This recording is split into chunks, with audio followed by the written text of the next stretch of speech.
The Bangladesh conundrum, despite the fact that it has seemingly been solved, continues to generate outrage across the border. And I'm not talking about across the border on the east, I'm talking about across the border on the west in particular, because of course Pakistan, despite the fact that they gave their support to Bangladesh and have seen that support actually not count for anything, continue to formulate a few opinions that, truth be told, well, let's just say they're not entirely wrong, but it just feeds the news cycle, and not in a good way, because at this point in time, there's no going back from this decision. The ICC themselves have confirmed that Bangladesh are out, Scotland are in. So it shouldn't count for that much, right? At this point in time, we should all just be moving on with our lives. That should be the thought process. Well, apparently not, because as I said, there are few people who have a few opinions on this, starting with, of course, Shahid Afridi, who took the ICC to task for what he perceived to be unfairness on their part. Let's take a look at what he had to say first and foremost. He said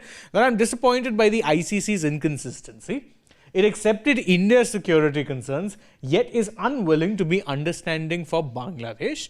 Now, again, I might sometimes disagree with Afridi, but he is not entirely wrong in saying that the ICC just ad hoc accepted the security concerns without asking for any proof. Whereas in the case of Bangladesh, there was a concerted effort to actually prove or disprove their so-called security threats. In fact, he goes one step further when saying that Bangladesh's players and millions of its fans deserve respect, not mixed standards.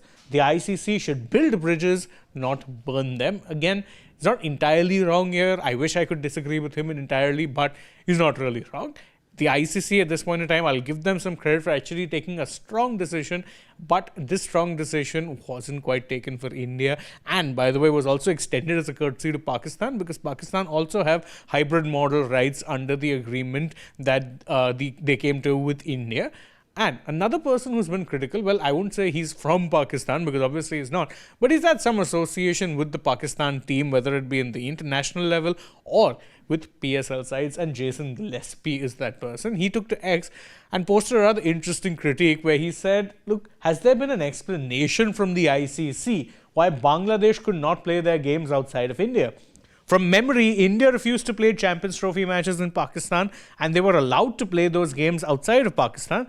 Can someone make this make sense? Well, there's a pretty easy explanation, really. Money talks, influence talks, and unfortunately, the Bangladesh cricket team have neither right now. Yes, there's a passionate fan base. Yes, there's a team that obviously people care about enough to see them at these international tournaments. But the ICC, well, as I said, it is money that talks. And truth be told, the amount of revenue that Bangladesh generate or lack thereof, something that really did work against their favor. That, I think, is the only thing that really ensured that there was no mustard to be cut as far as the ICC was concerned. They weren't going to be very interested in this.